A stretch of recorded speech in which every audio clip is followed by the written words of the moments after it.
new to the webinar tonight. So good evening everyone. We are talking about, this is the second in the series of webinars with Sue Vernon, who's ADI, an occupational therapist, and a rarity. There's not many people, not many of those around. I'm Olivia Baldock from DIA. Some of you will know me. I recognise lots of names on there, so, and some of you may not. So have a little look at, as I say, our website and log into the members area so you can see what we've been doing with Sue in the past. And we do have another webinar on the 11th of Feb with Sue as well, and a couple of exciting courses coming up soon as well. So I'm just going to move on the slides. Just a quick one on there from our sponsors. These guys are important to us as we do our webinars and all of our events, because they help with the funding. So we have to spend our membership fees very wisely. So these lovely people follow us about, and they give us CA cars. They give us cars to travel about in, and in Genie you may know the black box insurance. Face for Business, yeah, they're like a customer service call answering, very, very professional, and they can give you a week, 7-day free trial, no strings attached. Anyone would be mad not to give them a call, to be honest with you. If anyone wants those details, I don't know if I've got them on me right now, but you can give DIA a call or an email if you wanted any of those details. Collingwood Insurance Services, they're fantastic. You can actually earn money from referrals, so that's fantastic. So you can get temporary car insurance for young drivers on the parents' cars, and so that's fantastic. And Helen from Collingwood, she follows us around along with Face for Business, all our events, and then obviously Goodyear, good people at Goodyear. So I don't need to explain who they are because everyone knows who Goodyear are. So I'm going to hand over to Sue now. So you're going to be hearing Sue's voice. Thank you very much. So good evening, everybody. Hope you're sitting comfortably, and now I'll begin. Okay, so just for those who haven't met me before, there's my credentials. I'm an occupational therapist, so I've got a medical training and working in rehabilitation, and also an ADI. And I've been working in the medical fitness to drive arena for 24 years. I felt that combining the two skills together really made such a brilliant job. I worked for a little while with a car conversion specialist as an assistive technology for driving advisor, doing high-level adaptation assessments for people who needed perhaps to drive from their wheelchair in a van using joysticks or whatever high-tech adaptations they needed. So that was a pretty interesting time. And these days I'm self-employed, and I'm mostly contracted into the Defence Medical Rehabilitation Centre at Headley Court to help the folks there, and had a really interesting few years helping with the guys and girls coming back from Afghan with their multiple injuries and getting them back driving and seeing lots of big grins. That was wonderful. And I've also set up a driving assessment service on Guernsey, which previously didn't have one. So that's a good excuse for a few days away somewhere quite nice now and again. And I run training courses, and this little webinar is a little taster of what we do on the courses. Oh, show me how to move it there. Press the button in the wrong place. No, that's right. Sorry, that's it. That's okay. There we are. Right. Okay. So we're going to look at the important basics first of working within the law, and I'm going to apologise in advance that tonight's perhaps looking at some things that might initially seem a bit dry, but I'm hoping to sort of make it interesting and put in some little stories and so on just to bring it alive. But we do have to be careful about what we're doing, and so we're going to look at some basics and look at some perhaps unusual issues, because my perspective is going to be for pupils with special needs, and perhaps there's some extra things there that we have to consider. I mean, as ADIs, we're really well versed in checking sort of the legalities of licensing and so on, but there's other things for people with medical problems. And then perhaps we'll just cover a few subjects that we'll unpack in more detail and look at more in the courses that are coming up. So under the umbrella of working within the law, I thought we ought to have a little look at licensing as it affects people with medical conditions and disabilities. And consent is something else that's really important. It covers all areas of life and us no less than others. And whether people have got capacity to give consent, and how do you assess that? Let's say you've got a pupil with a learning difficulty, and we need to make sure that what we do for that person, they consent to it. We're not doing things that they'd rather we didn't. That comes into play perhaps more importantly or more obviously in medical settings where you're actually perhaps doing something to somebody as a medical treatment, but it still has implications for us. Anybody who does anything to anybody, they should consent, and they should have the capacity to make that decision. The other thing we need to be sure of is that there's good evidence for what we're doing. And we're going to just talk briefly about things like research and findings that will back up what we do, so that if ever we're challenged about what we do, we can say, well, this is why I'm doing it. We need to keep records of what we do in case there's a challenge ever. And there's a few things to bear in mind when you're doing that, so we'll cover that. And then storing our clients' information, how to do that in accordance with the law. So we're all used to checking driving licences. I'm not going to teach you how to suck eggs. But something a little bit notable about this one that perhaps you might like to have a little look. I'll just rabbit on for a moment while you have a check through all those things that you look at. Yes, I did cover up some of the information, so I'm not talking about all the O's. In the other things that are there, what do you spot about that licence? We take the front view first. This driver wants a driving checkup because his licence needs renewing. Look, it's out of date. It expired on the 2nd of January 2015. So that's a bit of a whoopsie if you don't spot that.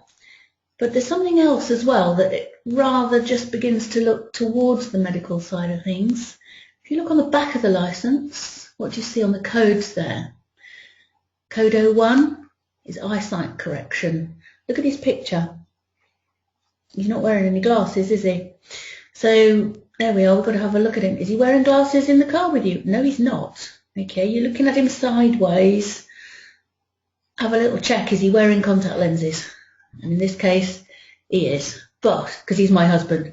But, you never know, so have a little check. Alright, so now the reason he needs his licence renewed is because he's got a medical condition. And he's on a 3-year licence that needs a medical check every 3 years. Now we'll come back to that as we work our way through licensing, but that's something that happens sometimes. Somebody's given a limited license. So let's have a look at another scenario. This person has got no license. Now there's various reasons why this person you're seeing may not have a license, and they're listed along there. And of course we know a lot of them. Might be a novice, might be disqualified by the courts, might have expired, like that one you saw just now. There's also, it might have been medically revoked. Let's say your driver's had a serious head injury and it was really quite correct that he shouldn't drive because he's too ill, and therefore it's been medically revoked. The doctor said you need a year off driving or 6 months or whatever it is. So that licence has been cancelled. Or it might have been voluntary surrendered. Perhaps the doctor said you shouldn't drive for a year and the driver's decided to send it back to DVLA. There's a subtle difference, so we'll talk about that in a minute. Let's have a look at that little trail that goes down under expired. So if we think about my husband's licence that you've just seen, it has expired. There's 2 paths it could take. On the right, he's reapplied for it. Can he still drive while his reapplication is in the system? Yes, he can. He's covered under Section 88 of the Road Traffic Act while the DVLA are conducting their medical investigations. So he can come out with you for a check-up, even though he can't show you a licence. You could actually take that person out to give them the driving check. Now, the left-hand side, he's not reapplied. And you couldn't take him out because he has not activated the process. But if you tell him to reapply, and that reapplication is then scanned into the DVLA system, he is then covered under Section 88. The critical thing is to check that the reapplication has been scanned in to the DVLA system. If it shows on the system, you can take him out. Now there's a couple of things that we need to just clarify about that scenario where one licence was medically revoked as an option and the other one, I said, was surrendered. Now the best way to think about this is if you've got something in the kitchen that you don't want anymore, you chuck it in the bin. Or if it's usable again possibly, you surrender it, and like surrendering, you put it in the freezer. So that's what that is. That's a picture of my freezer and my kitchen bin. Now, it has relevance to the process that DVLA use, which it is that you've done. So our driver with a head injury that I was talking about, where they've revoked the licence because they've decided he's not medically fit to drive, he will have to reapply for it because that licence is, if you like to think of it this way, been put in the bin and taken away by the bin men. It no longer exists. So the application for a new licence starts it all over again, but the licence does not exist until that application has been checked and that the medical investigations have been carried out, the doctor said the person's fine to drive, and then the licence is created again. Now if we look at the surrendered side in the freezer, if you have some food that's in storage and you want it out to use that day, you get it out and it thaws out on the worktop. It is now in existence. It can't be used, but it is in existence. So think about that for your driver who had his head injury and decided he was just going to voluntarily surrender his licence. He sent it back to DVLA with a little letter saying, I'm not going to drive for a year because I've had a head injury. That is, if you like, in the freezer.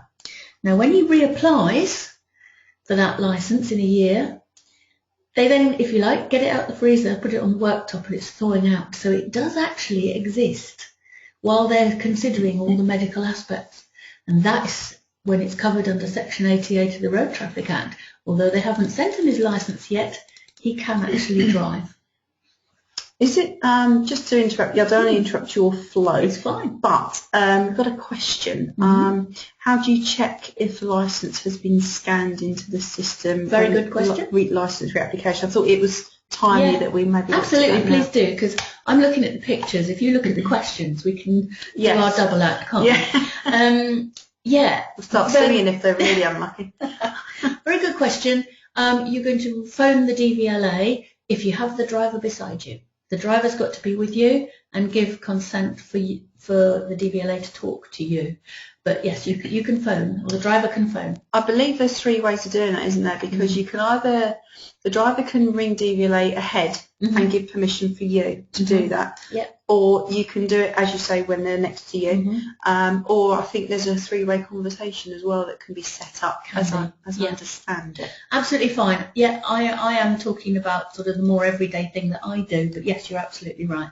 Okay, I hope that's answered your question there. And also another thing I can add to that is if it's taking a while to do the medical inquiries, they can send you a certificate of licensing, which just says that you're covered. So it's just a piece of paper. Okay. But while they're doing the job. So certificate of licensing is another thing. There you go. Yeah, we've got a thanks, so hopefully we've answered that one okay. Okay, so here's a little diagram for what we've just discussed.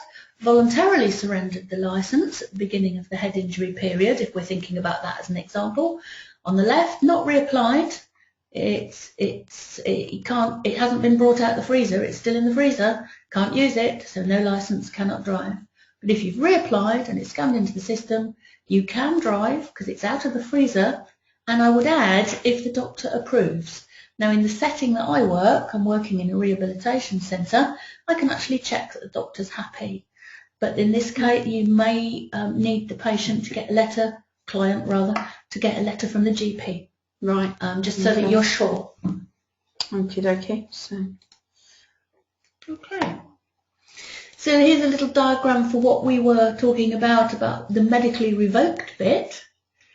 The medically revoked bit was like if we take our head injured driver The revocation period is a year.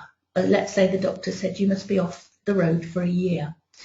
On the left-hand side, you find, okay, a year is up, the revocation period is complete. He has reapplied. You cannot drive because they haven't considered it yet, and he hasn't got a licence. If he has not reapplied, then you're going to advise him to reapply, because obviously that gets the system going. Can't take him on the road though. So medical revocation period has not finished. It's still within that year. On the right-hand side, as you can see, fairly obviously, it's still current, and you can't take him out. Even for an assessment.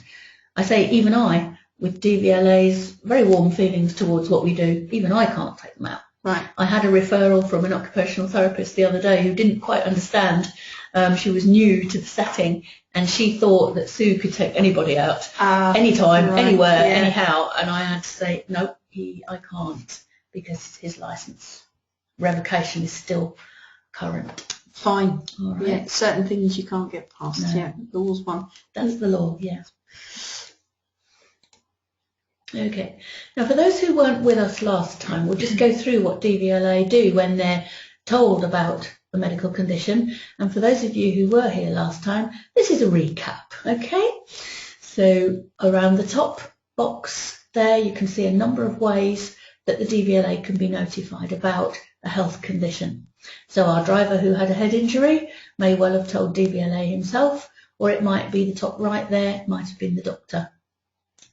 And then down a bit, health questionnaire sent to the licence holder, sign permission for information to be obtained from the doctor. Once that goes back, health questionnaire is then sent to the doctor. And the DVLA consider all that information and then make a decision about licensing. And then the decision for our guy with the head injury for a time off will have gone revoke licence to the right there, decision made to revoke the licence. It may be that he made a good recovery by the time he's told them and he can retain the licence, or maybe subject to restrictions if he's got physical injuries and he needs to use car control adaptations. And then the left-hand path there shows that maybe they might not be able to make the decision on the doctor's information alone, so they want some more information, and they can go to any of those 4 bottom boxes there: independent medical examination by a DVLA doctor, practical medical fitness to drive assessment, which is the kind of thing I do, or they might even send the driver for a DSA driving test, or a special visual assessment as a DVLA recognised optical specialist. So that's a quick whiz through. We can look in detail at those points when we've got plenty of time on the course and look at how they do things, what's involved. Cool. That's okay. Great, yeah. So talking about the process leads us to one very special licence. Now, having a look at this one, I've just done a little clip of the front to show you that it is a provisional with a red L on it, just as standard. But have a look at the back and see what you notice. Down the bottom there, bottom box, you've got a little code 121. Now that is the code that the DVLA will put on a licence if it's a special licence for an assessment. And this comes into play in those situations where you've got a revoked licence for medical reasons. Our head injury gentleman has had his licence revoked for a year, and now he wants to get back to driving. And the DVLA have not got enough information, and they want to send him for a driving assessment. But they can't, because he hasn't got a licence. But they can't do the assessment because he hasn't got a licence. So you're in a catch-22. So what they did quite some years back now was they invented this little category whereby they can give a previous full licence holder a provisional licence, which is normally not done, unless the courts do it. And they put a little code 121 which says it's a provisional disability assessment licence. Now that means you can take him on the road to see if he's fit and safe to do so. And then the next question that arises, being as that is a single snapshot drive after a year off the road, if it isn't spectacularly good, it's fair to say he might need a bit of practice. So with that licence, if ever you see a licence with 121 on the bottom, do ask to see the accompanying letter, because the accompanying letter will tell you whether it's valid for the day of assessment only, or whether it's valid for a month, 2 months, whatever, for retraining. and that means you can do some retraining. That's with that fascinating. person. I never knew that. No. Wow. So the shortest period that a DVLA can issue a licence for is a year. So if you looked at the whole of the front of that licence, and I apologise that you can't see it, you'll see that it's got the minimum validity of 1 year, but it's not valid for a year because it is qualified by the accompanying letter. So 121 is a big alert, check the letter. That isn't in the, I'm going to sound like an anorak now, the DVLA INS 57P, because that's where all your restriction codes are, and I've never seen that in there. No, and that's probably because it's something that tends to work with the assessment centres around the country. Again, towards the end of the slides tonight, I'll show you where they all are. Yeah. But you know, there are local specialist assessment centres for medical driving fitness around the country. And DVLA, if they're not sure and they want a practical driving assessment, they refer to those centres, and they will give that kind of licence to drivers going to those centres. They wouldn't give that to a licence to go to an ADI for an assessment. It would have to be to a DVLA approved assessment centre. But where the ADI comes in is if the assessment centre do that one-off snapshot assessment and then say, right, go away and have a bit of retraining. So this is why it's quite good for like you guys out there and you girls, go and get linked to your local centre, because you will go on their list and you may be able to help them do these kind of retraining courses and actually build your experience with people with illnesses. Watch out for those 121s. And watch for the 121s, yeah. Good, okay. Right, so that's a little taster of all the ins and outs of licensing for medical situations. As I say, we'll talk more about it but on the course. But let's move on to consent. So anything you do to someone, or you do on their behalf, you do as part of your work for them, or any interaction with that person, it must be done with their consent. So the thing is, are they understanding what you're going to do, and is it a yes or is it a no, or are they not sure? And so you need to really make that clear, and you need to record the consent. In the medical world, very often on medical notes, you have patient gave verbal consent, and then there's the entry saying what was done or what was said. And every intervention will have patient gave verbal consent or signed consent or whatever it is, everything you do. So we need to be careful ourselves. We're not doing invasive medical procedures, but we need to be sure that we're covered. And we're going to just talk a little bit about that now. So, yeah. So here's my consent that I have. I've copied it off my application form. If anybody comes to me wanting advice, I obviously have a form which helps me to know all about them. I ask all sorts of questions, and again we'll do that on the course so that you can design your own forms for the kind of work you do. And then here we are. I could contact their doctor for information if I need it. They might tell me they're fine. In fact, a lot of my drivers with dementia say they haven't got any problem at all because they've forgotten they've got one, or they just don't have insight. So they'll say, I'm fine. But then if you write to the doctor will come back with a list of medications as long as your arm and say all sorts of things. So very useful. I'd like them to understand the assessment process might involve touch. I might resist pressure in their foot to see if they can press a pedal all right. And so therefore that's important, so that I can't be had up for touching them. And I do video and photograph where it's necessary. Some of my soldiers ex-soldiers, whatever, that I assess at Headley Court, they've been in blast injuries and they've lost bits of hand, bits of fingers and that sort of thing. And rather than describe it, it's so much easier to put photographs in their report. And I may use clips from the videos and bits of photographs for professional presentations and training. And indeed, if you come on the course, you might see some. But they will only be used if the client has ticked that box. And then what am I going to do with my report? I will send it to the doctor and to whoever referred them. So in my everyday life, it's the occupational therapists at the rehab centre. But on my Guernsey trips, it may be just the individual themselves if they've referred themselves with a copy to the doctor, or it might be the licensing authority if they've referred, might even be the police, whoever, whatever the reason is. So I need to make sure that they are consenting to that. I need the signature, but because that's such a scribble, I also need them to print their name and the date so that that's sure. It's good evidence that they've consented. And what if they can't read? So I read it out to them. What if they can't remember?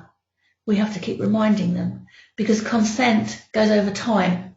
They might consent today and they might not consent tomorrow. So always keep checking.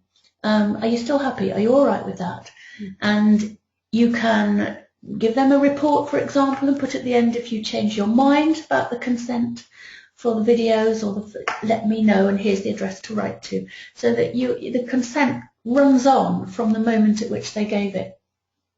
It's quite common to ask a driver if they mind about the video at the beginning of a drive, and if they fail their assessment, they'll then say, no, I don't want that video used, because they made a lot of mistakes and they're now very embarrassed. Sure. So just something to think about. So the consent refers to the ability to make a particular decision at a particular time. So if you think somebody lacks capacity, let's say somebody has a stroke, and they've got some problems with their thinking skills as a result, or speaking ability as a result, just because they've got difficulty with speaking doesn't actually mean they might have problems with their thinking skills or not. You don't know until you've really assessed them. So just because they can't communicate very well with you doesn't mean they can't think about it and make a decision. And even somebody with a learning difficulty who understands things at a perhaps more juvenile, that's probably not a very kind word to use, perhaps I'm meaning a more basic level, they can still assimilate that information, they can still process it and come to a decision, even if you don't agree with the decision. You don't have to agree with it, but as long as they are making a decision and that's what they want, then that's fine. They have capacity, and you record what you said and how they made their decision. Okay, next one. So runs on from that. We assume capacity. You must assume that the person can do it. All adults have capacity unless and until they are shown not to. So you need evidence if you think they haven't got capacity. And it's you that's responsible for assessing that capacity, not for anybody else, because you are asking them that day at that time on that subject. They might perhaps not have the ability to deal with something hugely major on another day, but on that day at that time, you're responsible. So it depends on them understanding what you're asking them. So you're going to need to communicate, because understanding, as we all know when we go on courses, depends on effective communication. So if they don't understand what you're asking, change the words, do it differently, draw pictures, put it in whatever format that they understand. Client-centred. Indeed. Oh, I've got it in there. Ding bells, doesn't it? Yes. So you'll be aware. No, please do. So yeah, it is definitely client-centred. You communicate with them in a way that they understand. And if that's signing, then so be it. If it's drawing, so be it. Okay, so onward. So you need to test if that person's got capacity. So have a little think across these points, and once this is up on the website, you can always revisit these. Does the person have an impairment of the mind or brain, or a disturbance of mental function? So make a little record of that. Have they? Is there a name to their diagnosis? Or what sort of evidence have you got? And then consider, does the impairment or disturbance mean that the person is unable to make the decision in question at the time it needs to be made? So it may not. Maybe they can do it, despite their disturbance of mental function. So don't make quick judgments. Can they understand the information that's relevant to that decision? And then can they remember it? Again, I mentioned that before, but it's just nice having a little list here. And then can they use that information as part of the process of making the decision? And then communicate the answer either by talking, signing, or other means. So it's a nice little run through for even talking about what are you going to do today, as well as perhaps the bigger things of, are you okay if I touch your leg when I'm testing your foot strength, that kind of thing. But so even everyday things, can they understand and remember and communicate a decision? Yeah, nice little checklist. It is a checklist. It's great. Yeah. It is a formal checklist for healthcare professionals how to check capacity. So taking notes, everyone. Do use the list. Okay. So as I was mentioning, check he or she still consents at each intervention.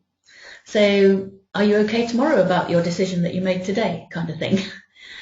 And the client-centred approach, requiring agreement on lesson aims. You see, you got there before the slides. Well done. So it's the same thing that we're doing all the time. We needn't panic about all this. We are doing it. In fact, we're probably doing it almost without realising.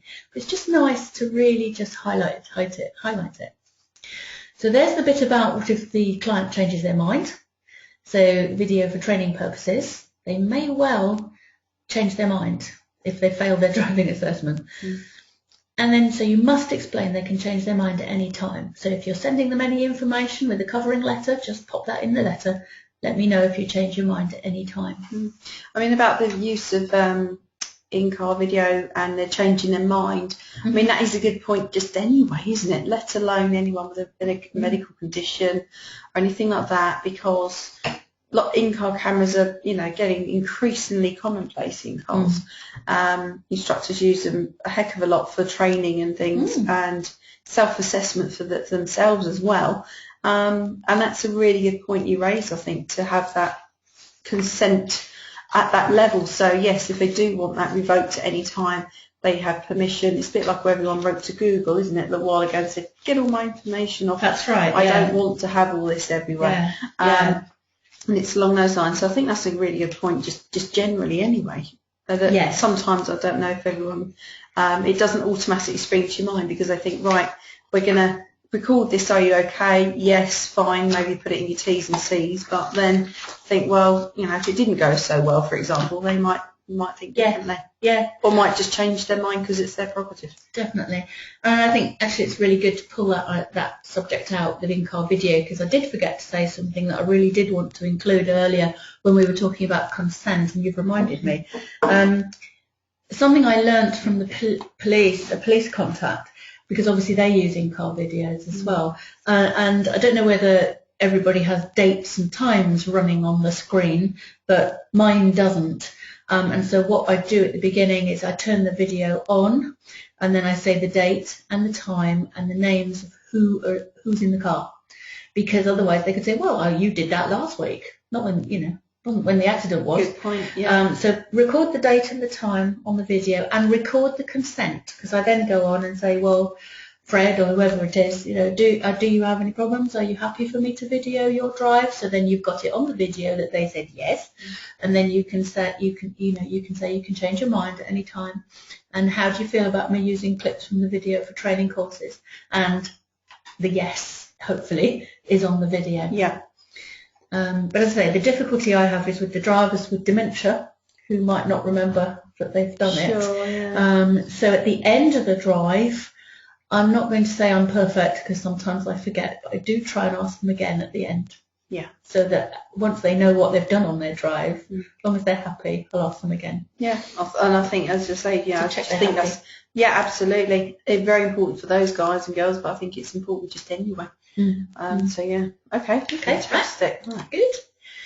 All right, we're motoring on through. Actually, I think last week's was a long one. I think this one might be a bit shorter, but we've got plenty of time for questions. Something else that I'm going to pull out of my sort of healthcare background that does apply to us very much in our work looking at fitness to drive is evidence-based practice. If you are challenged about what you've recommended, what are you basing your recommendation on? Is it your experience? Because if so, that can be a bit weak. It can't be challenged in the sense that it is your experience, but that is just you. You want some more evidence than that. So here's a little example of something that we had to deal with at the rehab centre.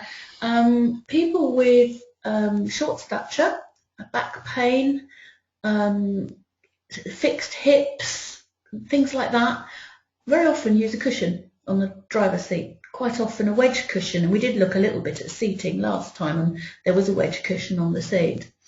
But the point is, really, is that safe?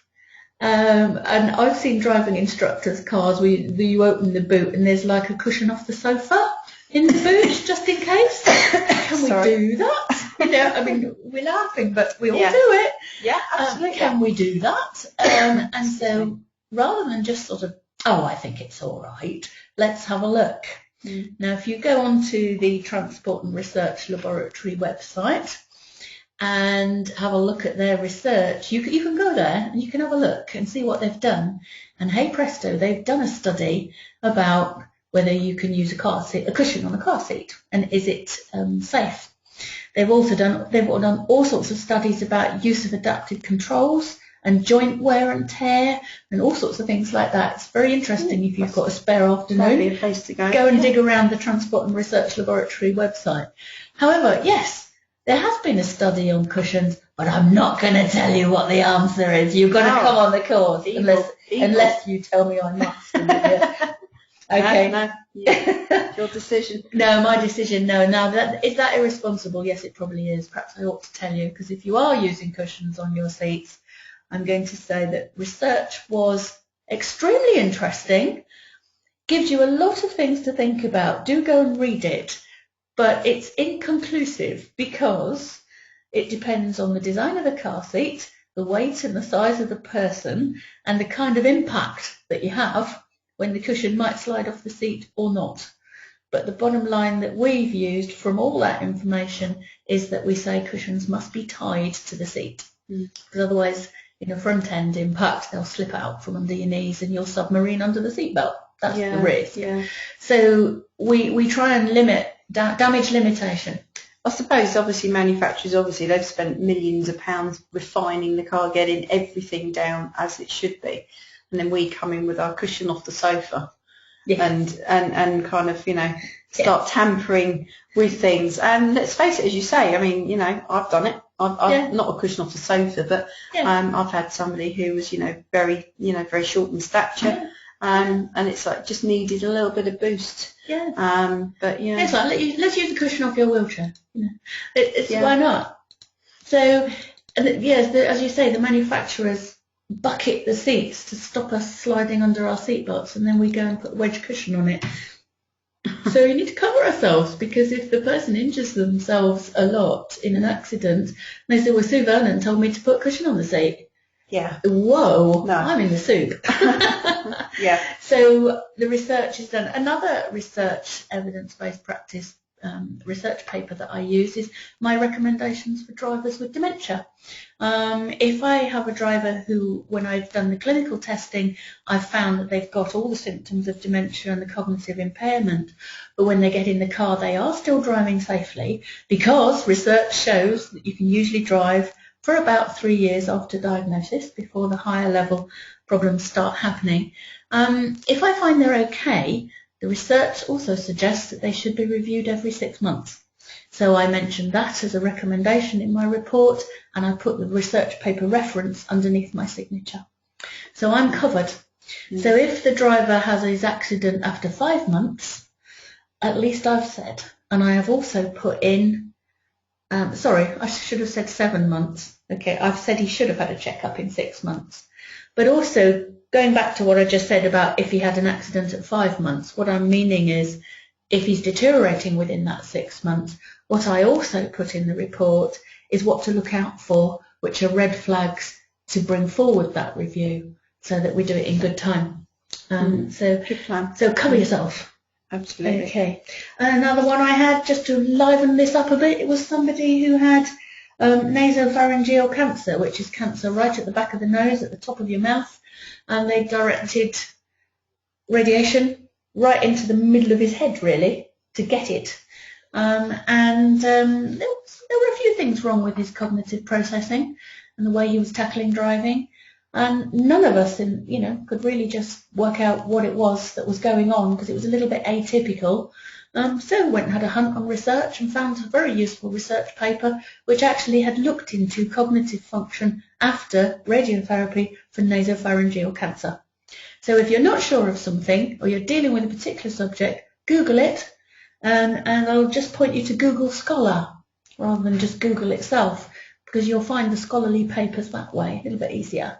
In university circles it's rather frowned on. It's about the sort of the basest level of scholarly searching that you can do according to universities. But if you are at home and you don't have any other research possibilities, Google Scholar is pretty good.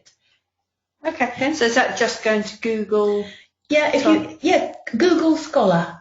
Just type in that and it will take you to it. Okay. Yeah. They do a scholarly search. Ah, okay. Do you have to get a cap and gowns on for that one? No, you don't have to pay anything, unlike some of the others. Yeah. Fantastic. Okay. Right. So record all your interventions, date it, sign it, and on each page put your name and an individual reference and a numbered format. So, but the name of the client. And the numbered format means page 1 of 2 to page 2 of 6 or whatever it is. So that you imagine you're had up for something and your solicitor requires all your documents concerning that particular driver. And during the court case, he drops them on the floor. How does he know he's got every page unless it says page 2 of 6? Okay, I know that's a dramatic example, but things can get lost. Yeah. So number your pages. And have an individual reference for that particular driver. And of course, as ATIs, we're lucky because we've got the driving licence number. It can be any sort of reference, but I use the licence number on the bottom of mine. Yeah. Okay, so on the right here, in very small tiddly writing, is a summary and outcome. I hasten to say anonymised, but it was a real driver. And so I've summarised the findings and put the outcome and signed it, and I've put, you can see at the bottom of that page, Mrs. J, so that's where I put the name, and then all the O's underneath, that's the licence number, 6 of 6, page 6 of 6, and the date, 24th of January 2014. So that's what your bottom of your pages would look like. And then if you look at the outcome, what I've put there to cover myself is on the evidence of today's assessment results and my experience. I support and commend her for this decision. In this case, the lady gave up driving for the reasons that is listed in the summary. But it just gives you a little idea of how you could do the end of a report if you were just reporting back to somebody's parents, for example, about how a pupil was doing, or something like that. You might like to just think about whether any of those points are relevant for you.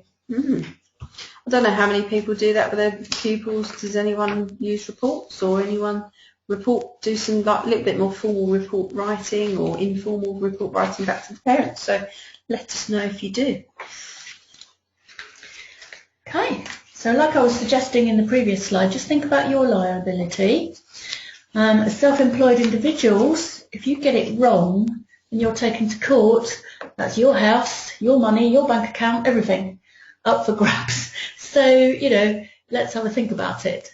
So think about your liability, and in your conclusion, this is my conclusion on the right, that in my professional judgment, based on my skills and experience, so nobody can challenge that, because that's mine, and on the evidence of today's drive, that's the same as a DSA driving test. They could go off and have a prang this afternoon, but on the evidence of the test, can only view what you've seen. I can only tell you on the evidence of today's drive. And then for medical reasons, and provided her doctor has no medical reason to advise otherwise, because there might be something that I haven't been told, then ... whoever it is, seems able to operate controls in a manual transmission car. Now that's the conclusion I use when somebody's wanting to test their physical ability. I had a lady in my manual car today who had complex regional pain syndrome in her right lower leg. So she had a lot of pain in the ankle, but we did actually manage to adapt the angle of her ankle by various means, raising the floor and putting the block on the pedal, just to assess if she had it moved and adapted, would it help? So we were doing some trials. And I hasten to say we wouldn't use my trial adaptations, we'd have them professionally made, but we were doing it to see what would be helpful. She was driving around perfectly happily, the pain was a lot less, and I'm saying she seems able to operate the controls. I have not said she can drive. No. Because I wasn't assessing her cognitive ability, and when we did the interview before, she says she takes medications that can make her feel a bit woolly in the head, and she times it so that she only drives when she's feeling clear in the head. But that is a little bit of a risk in that I hadn't been asked to assess her when she takes her medication, and she wouldn't take it. She wouldn't drive when she took it anyway.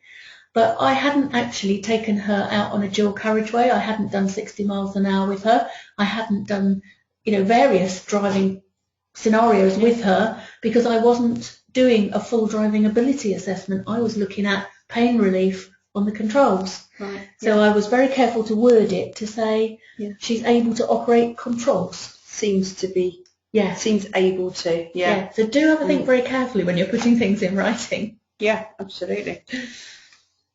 Okay, then finally, just record keeping and confidentiality. Think about what information is confidential. Anything that an identity thief might find useful, and we all hear about those cases and indeed might have been a victim ourselves. Think about what the person would not want the public to know. They might not want people to know their name and address and age and stuff like that, and whether they've got, whatever it is that's wrong with them. Absolutely. And also think about your employer. If you're contracted to an organisation, there should be a confidentiality policy. And be careful about things like, what's coming to mind for me is email. Where I work, we are not allowed to email patient names, anything that will identify the patient. So it's very difficult to do that in an email, because if you want to explain why you need somebody assessed, you're immediately telling something about the patient. And think about if you're explaining somebody's circumstances and just giving their initials, you might think, well, that's all right. But if I said that I recently assessed an invading King of England who got shot in the eye with an arrow on a beach, I think you'll all be remembering who that is. I haven't told you who it is, but you know immediately who it is because he got shot in the eye. So, I hasten to say I didn't see him, but you get my point. Yeah. So whatever you say about a person, and particularly if you're going to relay that electronically, you need that person's consent. And the DVLA, when they're doing their inquiries, there is a box on their form to say, I consent to medical information being sent by email, yes or no. So do be very careful with the electronics. If you hold client data, name, address, telephone number, things like that, then you need to register as a data controller under the Data Protection Act. And that's renewable annually, £35. I nearly didn't have that slide in here because I forgot that, and an envelope plopped through my letterbox asking for this year's £35, so it reminded me. It is very easy to forget that is something we should do. But once you've registered, then you get the reminder once a year. And I think that's important for all ADIs because we are keeping data, sensitive data, from people. It's something which we've said at our roadshows and events and things along the last couple of years. Do look at the ICO website, Information Commissioner's Office, and do look on there because it will tell you how you should store data, what data you can store, and how you should store it.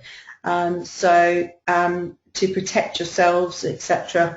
You can do what's reasonable, but do stress to you very strongly to go on there anyway and just have a look, because you've got all sorts of personal data from your pupils. Now, a locked metal filing cabinet is what is required. Yeah. And before you have a pink fit and think I can't afford that, I'll just slip in, go on Free Cycle. I got mine from there. Somebody was giving one away. Oh. So you can find them. eBay. Yeah, fine. Anywhere like that. Yeah, good. Yeah. Okay, last couple of slides, just sort of to be going on with. If you need any help or information regarding pupils with special needs and diverse needs, then you can find your local specialist mobility centre. There's the website, www.mobilitycentres-centres.org.uk, and there's a list of centres around the country.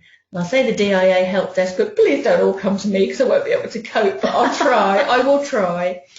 And then the next slide shows where the centres are. They've all got satellites, or most of them have got satellite centres which fill those big gaps that you can see on the map, but they're the sort of parent centres.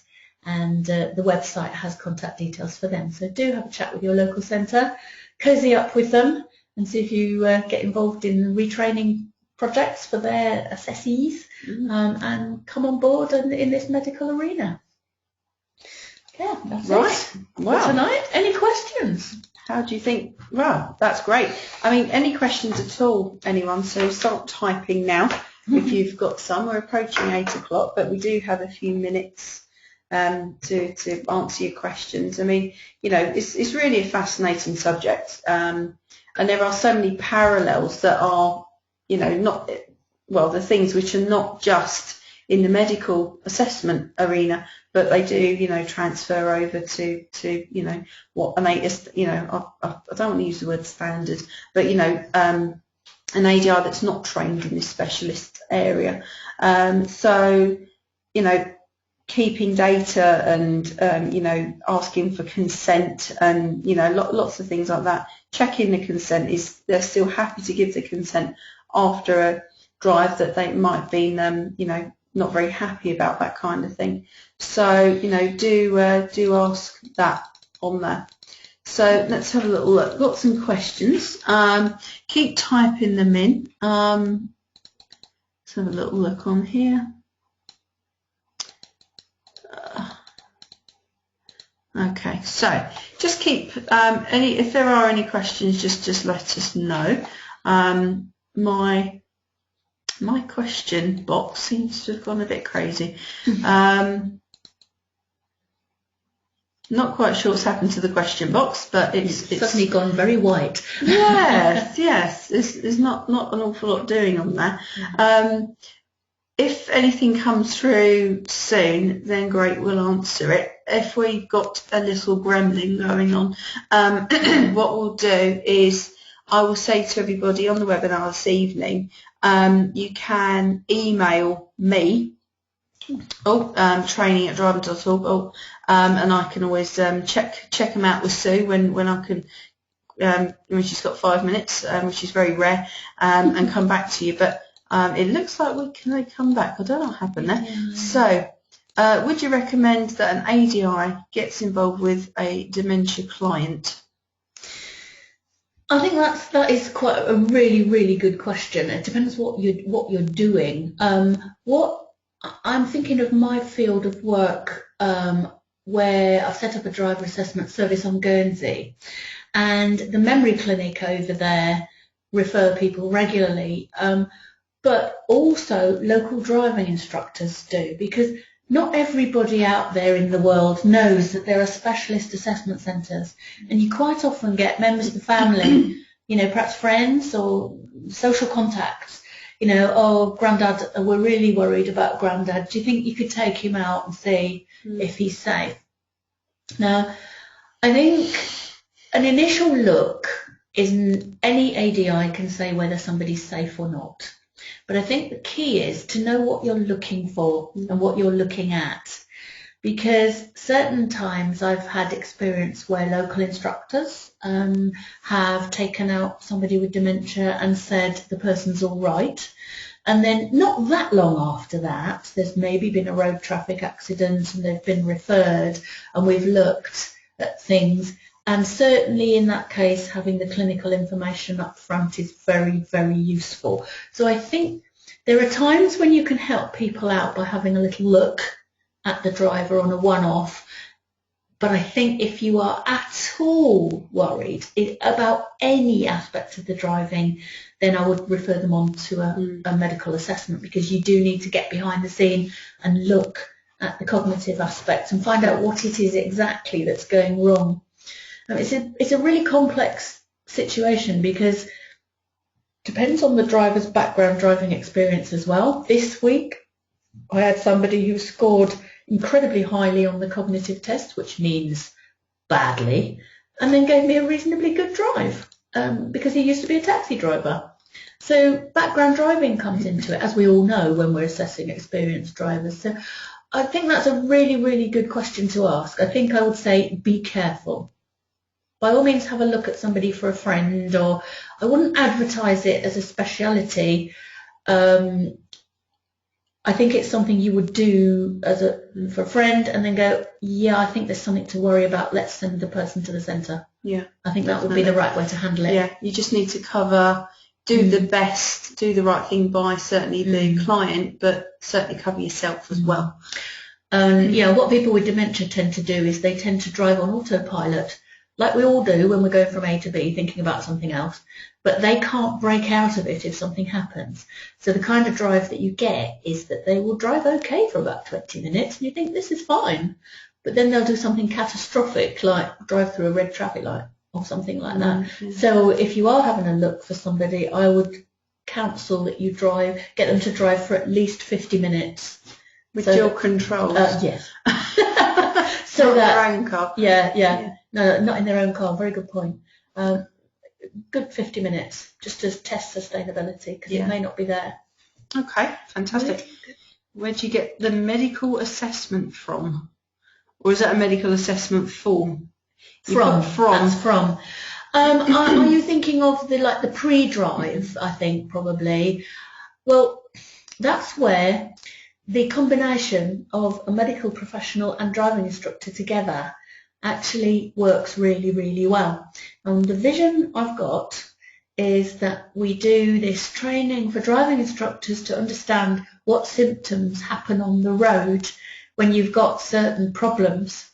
And then we also train occupational therapists to do the pre-drive assessments. And there are certain clinical assessments. The one that I use is licensed for occupational therapists and psychologists to use. And other professions can't use it because you need to be trained in evaluating those findings. Having said that, what we're going to do on the course is we're going to look at what tests driving instructors could use to give them a bit of pre-driving information or a way of checking out whether there might be clinical cognitive problems if something's not going right in the driving. So we're going to look at perhaps inventing some or making some up. Right. I mean, I remember years ago, I mean, some of you apologise if you've all heard this story before, but for those of you who haven't, I'll say it again. I mean, when I was out on the road, I often come across a pupil where I remember one in particular, and obviously I'm not going to divulge too many details, but there was something which I just couldn't put my finger on. I tried everything I could think of, everything in my standard issue ADI toolkit, and it just wouldn't go away. And it was just every now and again a pupil would just do something a little bit random. I think, oh, where'd that come from? And it turned out that, I mean, you know, I'm lucky to, you know, live quite close to Sue, and I knocked on the door, and she said, well, try this, and I think you gave me a sheet, and the person had to pick out certain letters or all the E's, or there was something like that they had to do in a certain amount of time, and pick it and not miss too many of them out. So we're looking for a time and a quality, like a consistency with it as well. And that was a very basic thing, but it would just kind of put sort of signpost you, sort of nudge you in, is there something possibly wrong in that area, you know. I think that was something that you did, wasn't it? That's right, yeah. Testing sort of visual scanning and attention and things like that. Yeah. So we can certainly look at things you can do, but it isn't something that you can sort of buy, download from the internet or whatever, because it's a clinical tool that's used by, as I say, medical professionals. But there is such a value in putting the two together. What would be absolutely lovely is if we had a database of ADIs who'd done the sort of on-road medical evaluation, or it's difficult, just knowing more about how to do things and what to look for on the road. Not perhaps at the same level as the assessment centres do, but as like a precursor almost to that, like a halfway house. You could do a little bit of a screening, but then also you could link with local healthcare professionals if you needed help on the clinical side. And you sort of get little teams together all around the country, and I think it would be really good. Well, that's the vision anyway. That's what we're sort of looking at. So we're working with Sue, so you know, everyone stay tuned. Okay, so yes, the question previous about the dementia. You said thanks for that one. QEF will be good. Yeah, absolutely. We're not advocating through this training that people would be able to do the work of the specialist centres. I think perhaps I should make that clear. But I think going back to what I was saying about, you know, you hear through friends and relations and social contacts, very often people will come to an ADI and you can do an initial screen and be a pointer. if it needs to go any further. Okay. How can we contact the professional for the necessary info? If you're talking about the professional centres, or the healthcare professional, possibly. Possibly the healthcare. That's how I'm reading it. Yes. Yeah. Okay. So again, just we need to think about where that's any medical information relating to the client. Yeah. Yeah. That's Yeah. right. Your client would be able to get that from the doctor, their GP. I think you would have to give your client that remit to bring a letter from the doctor if there's anything relating to driving. But do remember, we're not advocating that you're doing a medical assessment as such. We're advocating that you're helping the medical assessment centres by doing retraining. So you should get that medical information in the client report that's come from the centre. So that's the main source, I would say, that your ADI who's working as a trainer with the sort of like next to the centres would get it from. The client should have a report. Okay, there you go. Just a little note on there about, yeah, so you've answered his question there. Oh, thank you. Little thank you. Yeah, I mean, we've answered the questions so far. I mean, we're just over 8 o'clock, so we're going to start winding down. But if there's any last-minute burning questions, get typing frantically and ask them now. So I'll continue to keep an eye on that chat box for just a minute. But while you're, in case any last stragglers come through, I'll just, for those of you that are not aware, we keep referring to a course throughout the webinar. So for those of you that are not familiar, have a little look at our website, driving.org/training, for course information. It's a course, Sue's course, she's popped it together for us, and it's an introduction day. So, casting the net out wide, covering a lot of things, but just to, give people and ADIs an introduction to a lot of what we're discussing tonight, what we discussed last week, and what we'll be discussing next week.